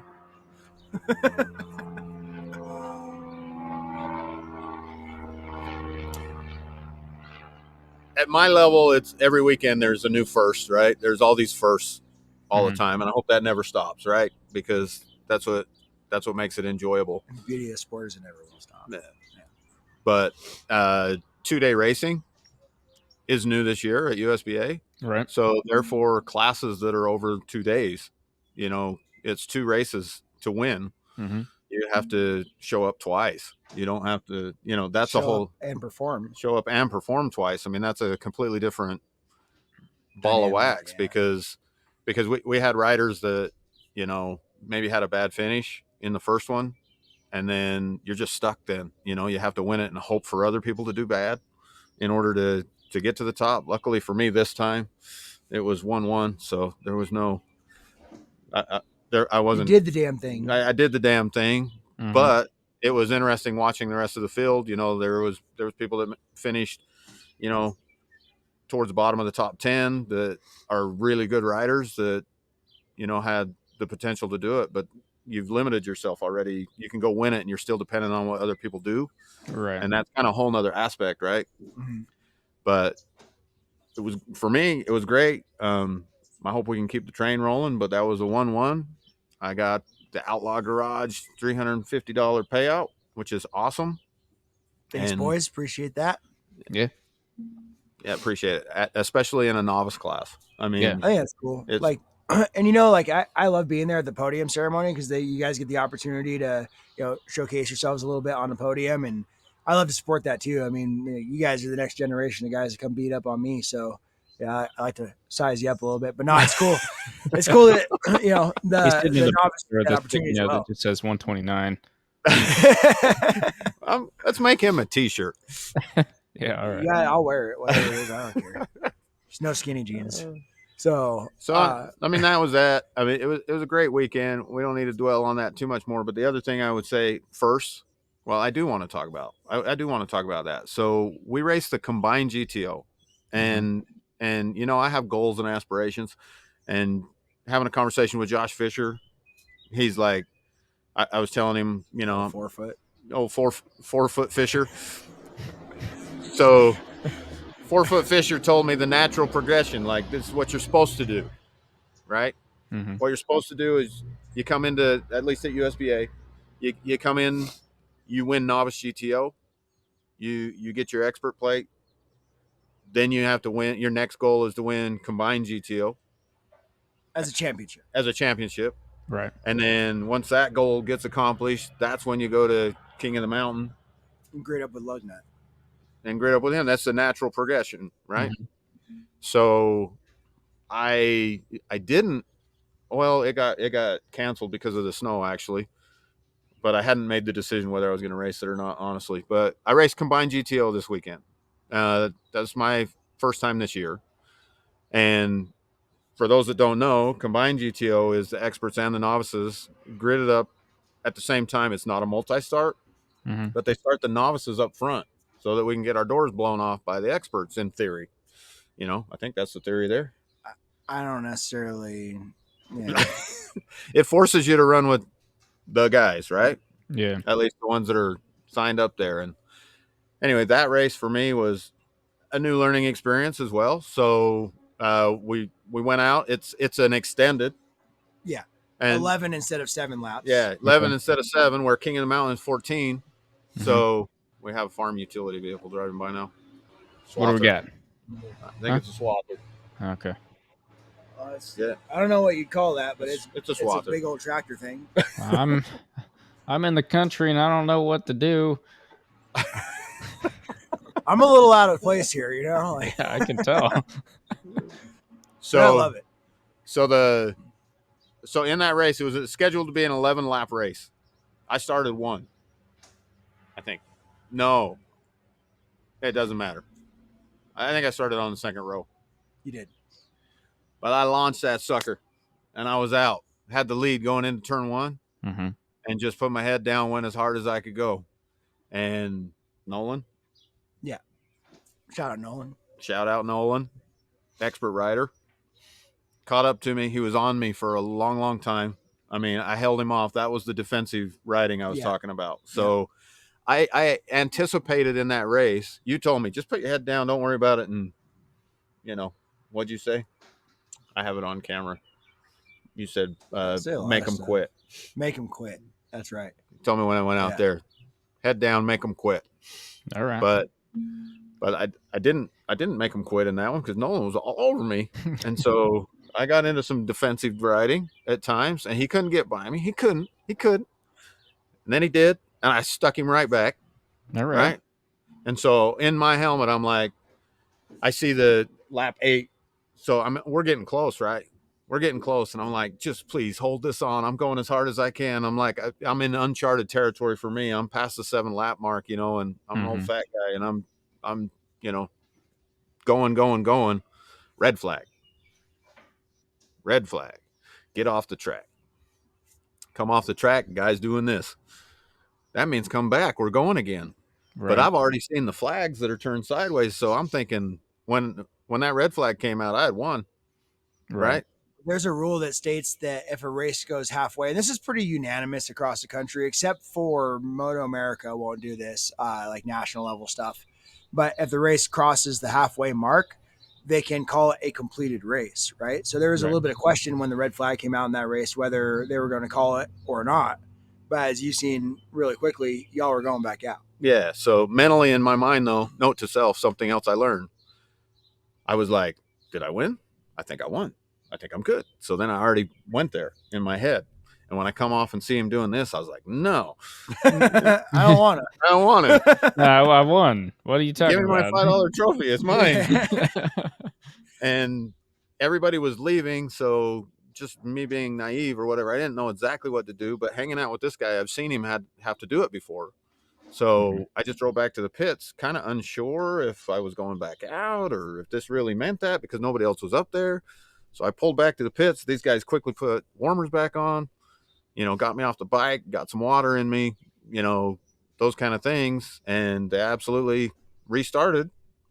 I think it was 4 or 5 lap restart, wasn't it? 4? No. How many? 8 or 6. It was like it ended up being 14 laps. Poor guys are dying out there. We did more laps than we were supposed to initially because of this. Okay. But anyway, I learned a lot. I learned a lot. I won't make that mistake again. When the red flag comes out, I won't let my killer instinct go away. Like, I won't be just done. Don't let it change your head. Yeah. I had a bad habit of that too. I'm usually not a fan of red flags, but yeah, I mean, to be fair, like, I don't think you can really fault yourself for that, and fix it moving forward, like you said. But what do? You're not expecting it. You don't go out there like, what am I going to do in a red flag? You don't really want to prepare for that. Like, you should be ready for everything, whatever, mentally rehearse, got it. But at the end of the day, you go out there, you got green flag, you got lights on, lights off, checkered. That's it. Right? Maybe a white flag in there, depending. But that should be all that's in your head. You're not expecting a red flag. So like, I don't fault you too much for seeing that and just kind of being like, oh, it's over. We're good. And especially as Lugnut said, you're over halfway. I was surprised to hear you say we're rolling it back. Yeah. So We came back out, and the second restart was from the same. I mean, you grid up the same way as you started, so all that other stuff was nothing. Doesn't matter anymore. But I guess side note, I'm sure everybody's was. Don't get me wrong, but I had started that race on a used tire. It was hurting. It was hurting when that red flag came out. I was struggling already. So to go back out again, that tire was wasted. I'm sure everybody else was dealing with the same thing. I'm not trying to say I was dealing with anything nobody else wasn't. That tire had quite a few laps on it already. Quite a few. And then I might have made the wrong call. I think I reset his tire pressure a little on the low side, so I probably got a little greasy on him in the restart. My bad. It was pretty greasy, but had a rider jump in front of me. I didn't get as good of a start the second round. Had a guy get in front of me and chased him. Couldn't get around him. Nolan again came up. We had a hell of a battle. Nolan eventually got by me, and I latched onto the back of him, followed him through the other guy to finish second. Well, heck yeah. So not bad though. Not bad. Combined race, extended race, red flag, all things considered, and tire going away. The learning part of it was invaluable. So I wanted to get to something else real quick before we transition, because I think we kind of beat USBA up, right? Like that was but it was a huge. It was a huge weekend. There's a lot there to was so unpack much there. happened. Yeah, I mean, so I'm sorry to anybody who's done hearing about it. Too bad. I'm not sorry. More. Yeah, but no, it was a great weekend. Lots happened. Lots of podiums and PRs. So what did you end up finishing the week? You started the weekend at a 39 before we started, right? It was a low 39, like 39.0 or something like that. What was your fastest time on the weekend this weekend? 1:35.6. Holy shit. Over 3 seconds in one weekend. But we talked about this, and I got recently asked a question, right? So, yeah, you had some track time on the West last year. Yeah, you did a track day earlier in the season. The first track day was on West. Right. But what have you done since then? Went to a lot of other tracks. Rode Barber. Rode East for the first time in a while. You have some knowledge from Chuck Walla that you gained over the winter time, right? So, like, all this experience. And somebody asked me if I get better by riding other tracks. Let me tell you, case in point. Right. You come back to West, you've seen 17 different corners of Barber. You've seen 12 corners or whatever there is on East. You've seen all the stuff at Chuck Walla. And then you can apply, like, maybe there's one thing you learned on East and one thing you learned at Barber and one thing you learned from Chuck Walla that now you see a little bit differently when you go back to West. And man, I mean, just the best example I had of that Easton, you can relate to this, is we both did a track day at Barber, Mhm. and the S's at Barber, Mhm. high speed, Yep. right? Yeah. Traveling through there, I really enjoyed those at Barber. That was fun for me. Mhm. I was having a blast the whole time on that. Going back to the West, you know, I don't know that the corners actually relay a ton. I mean, that they're shaped the same Principle, necessarily, man, but principle, yeah. turns 2 and 3 at the West, Yeah. so easy. It made them so easy. It made them just freaking, if the bike would go faster, I would go faster, but it won't. Yeah. Like, No, Yeah. it's wild that like that knowledge transfers over. And I guess like this can be Lugnut's riding tip for the week, not to take away from the better riding tips that you guys are getting every single week. But you know, as a rider, like you guys have done it. You go to different tracks and you experience it, and it's like it's a great It's memory. But huge. just riding alone, you're gonna get better, you know. So I challenge you guys, whoever's out there listening, watching, thinking about making that long trip to the next track day. It might be a little far. Go do it. Go make some memories. Go learn a new track. And it works backwards too. If you've ridden Chuckwalla and you go to Barber, there's a corner at Barber that you can be like, oh, this one kind of reminds me of that corner at Chuckwalla, right? So it helps you learn new tracks when you go to new tracks. And then when you go to new tracks, it helps you go faster at the tracks you go back to at home. Yeah, it forces you. I mean, there's different sequences into those different corners. So even if there's a corner that's identical from track to track, the way you're getting to it might be completely different. Yeah. So it teaches you something. I mean, I can say too, even, I'm a slower guy. I don't race yet, whatever, but I rode at the Ridge for a long time. And then we Will went you out. quit saying that? You're about to race. Stop saying that. That I went to the Ridge for a long time. No, being a slow guy, you're not a slow guy. You've told everybody you're a slow guy. Yeah. That's fine. That's fine. They know now. Quit saying it. Okay. Just because you rode the short bus doesn't mean you're slow. Anyway, I'm talking more from a track day perspective, right? For those of you in the audience that might not be racing yet either, and be like, oh, these guys keep talking about racing stuff when like this doesn't help me. I just wanted everyone to know that from a track day perspective, even you can see it. You can see it at every level. I went to Thunder Hill and Utah and went back to the Ridge at an end of it was all one trip. And when I went back to the Ridge, I gained like 3 or 4, maybe even 5 seconds that weekend. And there were corners that I specifically came in with way more speed because earlier at the Ridge, that being my only track or whatever, I thought that, a super technical track, you couldn't have more speed in this corner. But going to a different track where there's just a high speed corner, there's no need to slow down for it. Opened my eyes to, it lifted my eyes more than anything, but opened my eyes to like, oh no, there's speed. You're fine. The bike still sticks. The tires are good. Everything's fine. You can take more speed through a corner, and then you get back to your home track where you're already comfortable, and now you have more comfort at a different level, different speed, or different line, whatever it might be. It applies at all levels. You can absolutely see that. Absolutely. It's huge. Absolutely. So, go ride tracks. Go have fun. Yeah. So spread the wealth. What's left? Oh, Moto GP. He's been saying it all week. Yeah. No, honestly, my favorite parts of the day was like putting the bikes away and firing up the AC in the Privateer Industries rig and turning on the TV and watching some Moto GP. So after our fantabulous Sunday and collecting some of our medals, because some of them didn't make it, won't go there. But so after all that, we started loading up. I was gonna wear mine. Well, it sucks. You can go get them. We end up ordering some pizza. Thank you. Chris ordered some pizza. We sat in the Privateer Industries rig. We had to fire up the AC for the first time all weekend because it actually got a little warm. Wow. And Crazy. we put on the Moto GP race. So I figured that was the end of our weekend, basically. Watched the Moto GP race. We all kind of packed up, went home. And here we are today after enjoying quite the glorious Memorial Day itself yesterday. But I started, MotoGP. We'll get back to. I didn't watch any of the qualifying. We're busy racing and stuff like that.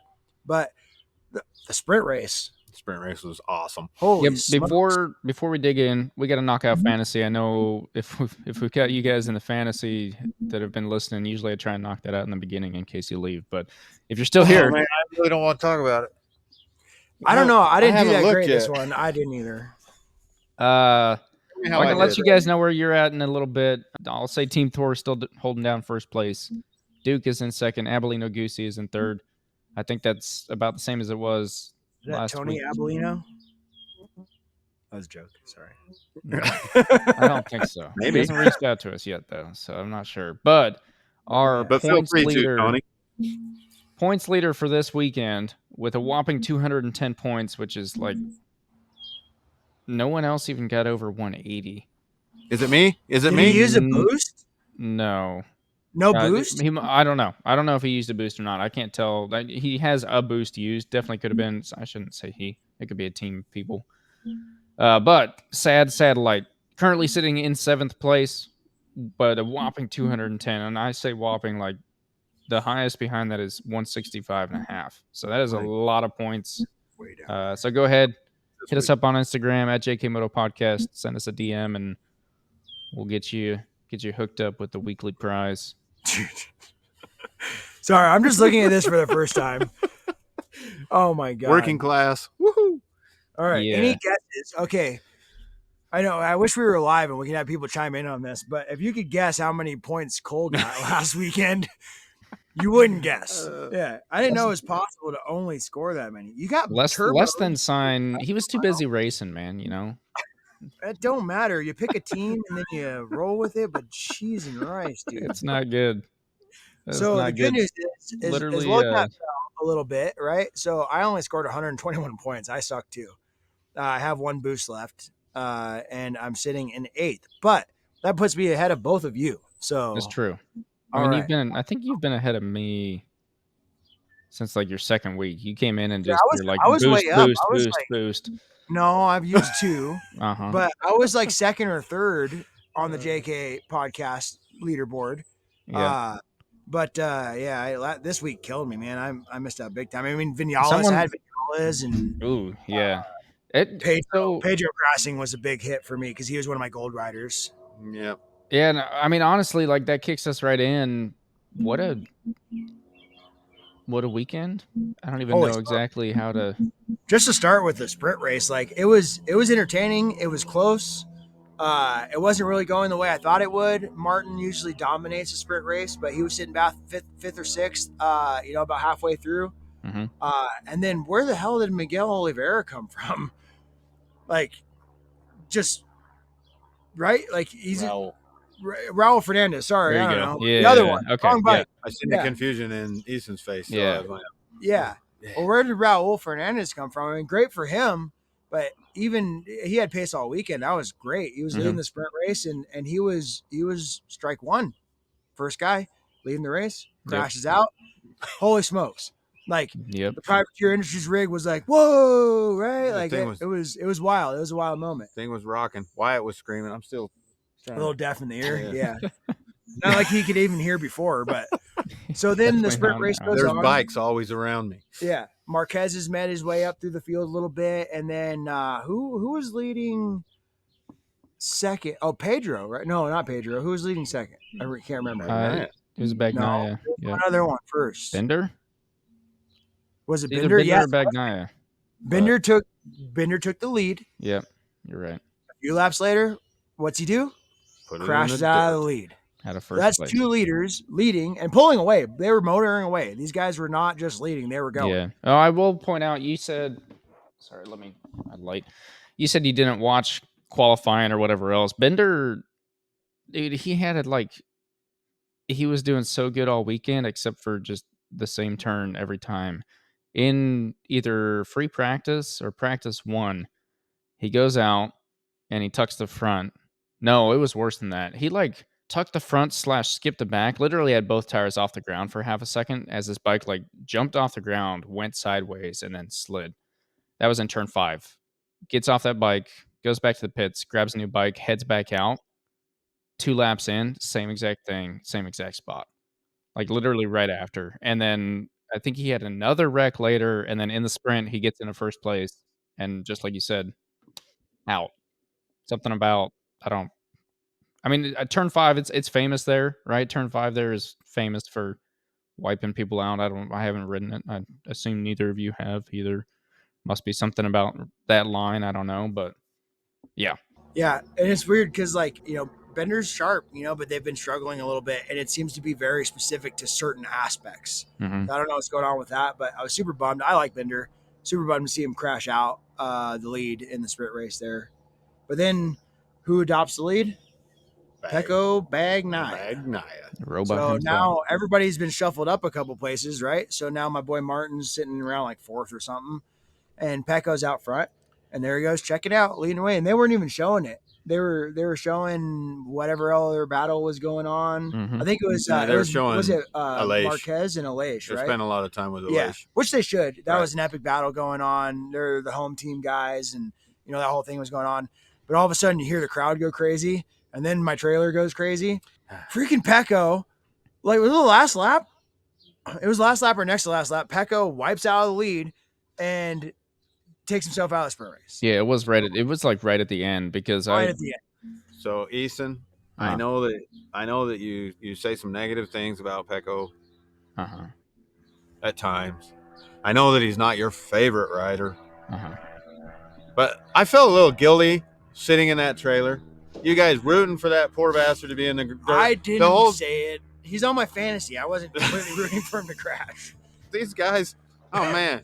I think it was Wyatt though. Yeah, there was some Pecco hate in that trailer. I just had to keep quiet because I thought if I said anything, they might beat me up and throw me out. So I just had to be quiet. And I'm not necessarily a Pecco fan, but I don't tend to root against him as much as some of y'all. I mean, it was rough watching. I'll be honest. I watched that sprint later that night, and I had looked at the results earlier. I couldn't help myself, and I got on and I looked at them, right? And it's still like sometimes it's a weird, different type of fun when you watch the race after having the results. Because I knew Pecco had wrecked out, but this dude's leading the race like all the way to the end, and I'm like, what? When did I read it wrong?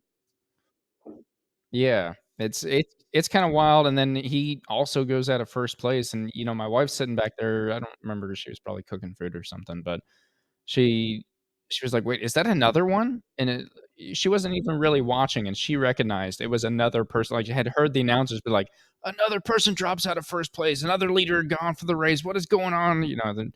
Their job is to spice it up and make it nuts, and they did. And they didn't really need to because it's insane. No, it was pretty dramatic on its own. Yeah, and I mean that's also 3 separate. I guess the first one not necessarily high caliber, but Brad Bender is not a low caliber losing rider, right? He's been good. He can hold it. He can lead it. He can do whatever. Bagnaia, same thing. We make fun of him for being the robot because he's got that skill and to push it all the way to the end there and then just dump it.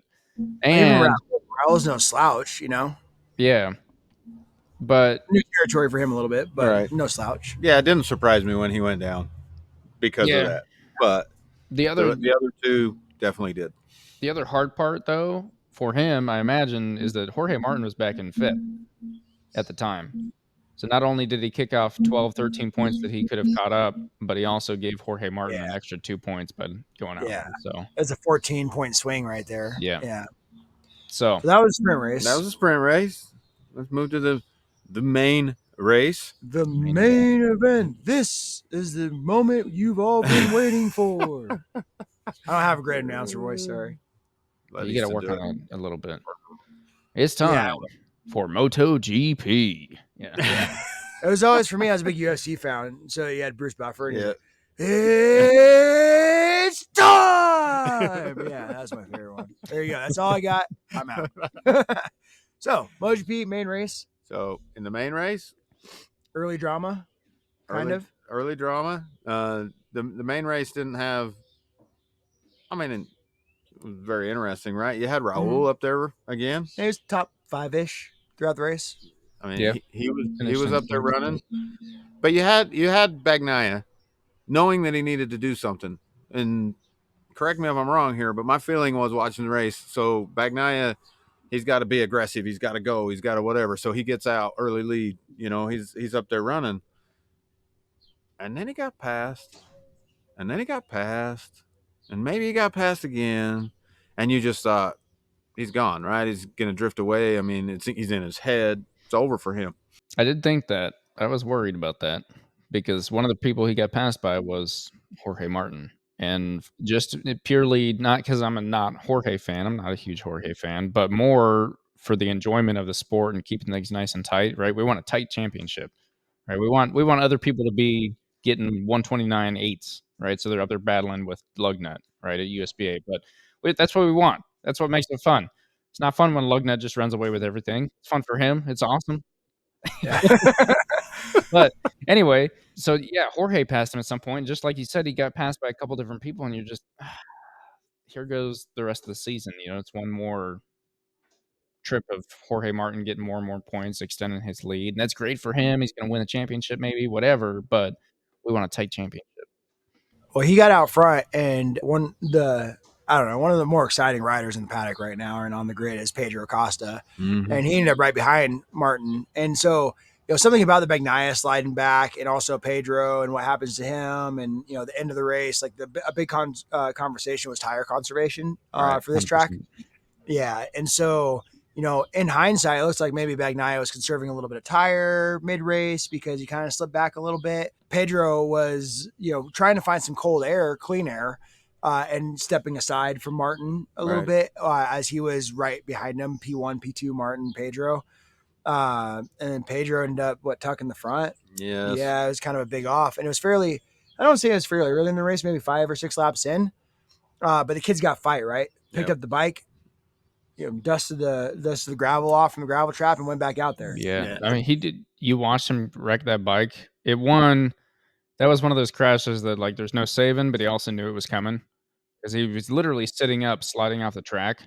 And as soon as he had slowed down, I watched him very closely. And as soon as he slowed down enough, he jumped straight up, ran over there, instantly got back on the bike, and finishes 13th.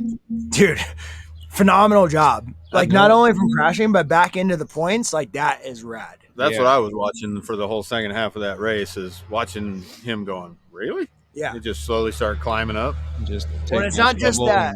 Digging past the Hondas. That didn't take him very long, actually. What the? And we got a bag on Honda again. I'm sorry. I do. But I'm sorry, Nick. well, what was the comment when he went past Joe Amir and Nakagami, and those they don't even look like pro racers at this point. Yeah. Well, remember when Nakagami and Joe and Mir almost took each other out right behind him? Yeah. So that was Pedro. What the hell is going on there? Pedro goes by him, and then they start bouncing off of each other or whatever. It's like, what are you doing, Honda on Honda crime? It's just weird, man. I feel bad for that whole side of the, that whole thing. Like, Honda's iconic. Like, you can't be a Honda hater in general. Like, Honda's awesome. They've done so much in the sport, but it just sucks to see them struggling so much, And, like, I don't think I'm kind of a Marini guy. Like, I'd like to see him do better. Really, right now, don't hate me. Well, Zarco too, but I'm not really anybody else on the Hondas. I'm like, whatever. Not a huge Mir fan. I don't know. Anyways, it just sucks to see him struggling. And then Pedro went down, and it wasn't even that he passed the guys and made it back to 13th because they were off pace or whatever. But if you look at his lap times, he had podium pace even after he crashed. Absolutely. Which is phenomenal. Like, the kid is just amazing. So that was the first big mistake he's made in a race, I think, all season. I don't think he's went down in a race yet. He had another crash, but it was like practice or something, right? He crashed out of either a race or a sprint. Yeah, I don't remember which one, but he has all in all for the season, for a rookie doing as well as he's doing, only I think like 3 or 4 wrecks total. And as you said, this one and maybe one other in a racing. Yeah, he's doing pretty freaking good. Pretty good. And leading gas, and KTM. Right, in points. Yep. Speaking of championship, post-sprint, Marquez actually bounced into second for a short time because that changed by the end of the main event. Yep. But, also Pedro's chasing a record of the youngest rider to win a MotoGP race, right? Yes. And, man, I was pulling for him. I thought, like, maybe this will be the one, and then he crashed, and I'm glad he was able to get back in the points, but that left Martin out front and Bagnaia chasing. Yep. So Bagnaia kind of let off mid-race, it looked like, or slipped back a little bit, but man, in the last 10 laps, that boy has some pace. Yeah, if he was saving tires, then that worked. Yeah. Yeah. But yeah. He reeled Jorge Martin in. Do you guys remember what the gap was from second to third? It was like 10 seconds, dude. It was huge. Yeah, 10.491 from second to third at the end of that race. That is insane. Yeah. Now, especially MotoGP, right? Because those guys usually run pretty tight. They're like, you can finish a whole race with everyone within 10 seconds. You can cover them with a baby blanket. Yeah. We we may or may not have had a side conversation making fun of the announcers. announcers. I don't have a again. great announcer voice, but It was simply box office. yeah, Ah, yes. factory as fuck. Inside joke. But so my new fave though. yeah, we'll talk to you about that one later, Easton. All right. So yeah, I mean, there was a huge gap back to third. Bagnaia ended up catching Martin. Martin showed maturity and didn't push too hard to try and go after the win. Kept the points championship lead. He's still ahead by over 30 points in the championship. And Marquez with the comeback story, he was starting 13th or 14th. 14. Unfortunately, stole the home favorites last attempt at a podium at that track from Aleix Espargaro, but he's doing his job as a rider, and I don't think Aleix would have wanted to have it handed to him anyway, so Marquez finishes third on the court. He might have wanted it. I don't know. I'm really not an Aleix fan. Sorry. He's retiring. That was great news this weekend over at my house. It's always sad to see a rider go, but then they're like, he's been in Moto GP the longest. I'm like, yeah, well, get him out of here. So let me, before we close this Moto GP thing, let me get your feelings on. I found myself thinking about Marc Marquez, and could that dude really win the championship this year? Of course he could, right? Of course he could. But then I keep thinking about it, and Bagnaia and Martin are letting him hang around because they keep making some mistakes, right? Yeah. Especially Bagnaia. But is this the year you could win by consistently finishing third? I don't think so. I don't think that I think it's just still early in the season. I mean, if we were to just copy and paste what's happened already, Marquez is, 80 to 100 points out of first, know? So I just think it's too early in the season to really say that. You know what I mean? Well, I could see the guy getting on a tear once he finds that top step of the podium. Dude, maybe he's close. I mean, if he figures out 8 in a row, if he figures out qualifying and he's not starting 13th or 14th and he's starting 5th or 6th, watch out. Like that. So there were several articles I read. Being a Marquez fan, right? I'm going to keep up on my guy. A couple articles I read. I don't have sources and I don't know if they're legit, but one of them was an interview with his bike builder down in Grassini. And they were talking about where at the end of the season last year, Fabio DG, right, did really well at the end of the season. And they said that's because they'd finally figured out his bike for him, right? They had finally put all the pieces together, got him good, the bike good, everything was good, and they put it together and it worked. His opinion is that they are right on the cusp of that with Marquez. It took a while to get him used to the bike. Now they're working on getting the bike used to him and adapting it for certain things that he likes that gives him that kind of advantage, the crazy different riding style, whatever you want to call it. I mean, he's good enough that you can talk about him like that. Whether or not that means he can take a championship, I'd like your comment about can you do that this year? Because Jorge Martin is nuts. He's wild. And he keeps just putting out perfect weekends, weekend after weekend after weekend. What I liked about him this weekend was in the sprint, he was sitting in 5th. And he hung out there. Because I think he is smart enough this year and mature enough to realize that he doesn't have to go win everything. He's got a lead built, he's got a buffer. He can just sit back and, okay, I don't have it today. Let me get some points, move forward, head to tomorrow. And that is the reason that I would say that this season is probably the least likely chance of pulling Joan Mir and just taking the top 5 every week. And I'm a champion now. Yeah, because Martin's gonna have the pace some weekends to just run away, right? Like we know that he's known for flat out I can do 129s at Utah West. Mm-hmm. So, all right. He just had to say it one more time. I don't think he could do it. I don't think he could either. But he's known for flat out pace. So he's gonna have the pace to win the races. But where he's lacked in the past is just not having the maturity to not throw it down the road when that wasn't his weekend, But this weekend showed that he's okay and he's in it for the long run. And I think that at the end of the year, unless something dramatically changes, he might be quite a few points ahead of the boys with a bunch of wins under his belt too. Yep. Definitely possible. That's why, and credit where it's due. On the flight path. Jorge Martin's a great racer. He's proven that. It looks like he has the maturity. As you said, only time will tell. We're coming into a pretty busy part of the season for a little bit, and then we hit the summer break. I think that summer break often is a turning point, or can be. So, in my opinion, that'll be kind of the. Let's see what happens after that. Up to Yeah, that point, though, I don't.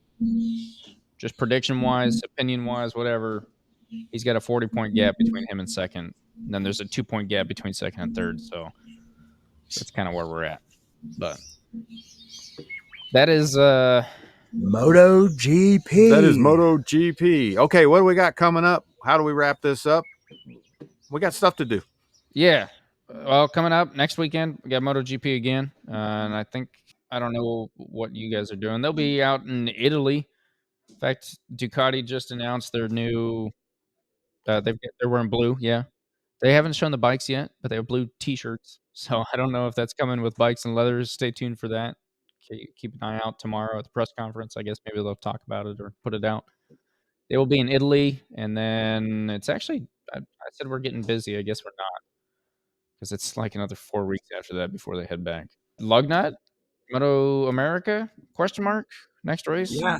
So there may or may not be a little test happening for us coming up quickly, but full head of steam after this weekend in Utah. We're headed over to Brainerd, Minnesota, land of water slides and such, as we established last time. But yeah, super excited to go back to Brainerd. I think I got, I think we're ready to go. I mean, Mike got his feet wet with this, and Wyatt, we figured some stuff out for Wyatt this weekend. I obviously got a little bit more comfortable on my machine, so bring on Brainerd. Come see us out there. Cheer us on with Moto America Live Plus. Hit us up on the gram, whatever it is. Heck yeah. Between now and Brainerd, Moto America Big Boys will be at Road America also next weekend, or this coming weekend. So catch that. Also Moto America Live Plus. Sorry, Lugnut. They don't let you race that day. It's not just about you. Oh, But- man.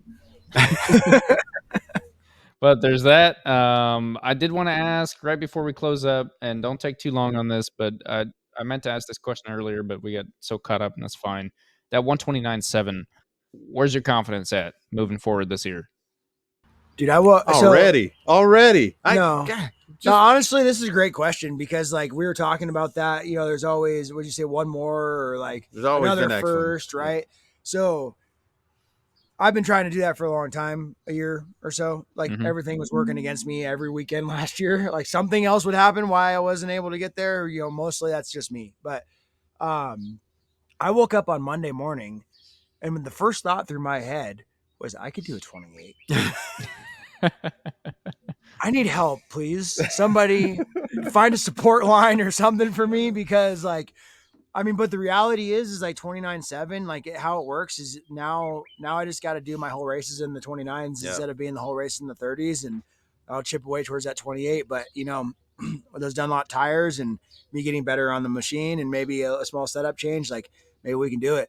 But, I don't want to be just about the lap time. We're chasing a championship. We're going to try to take home all of Burt Brothers' money this year.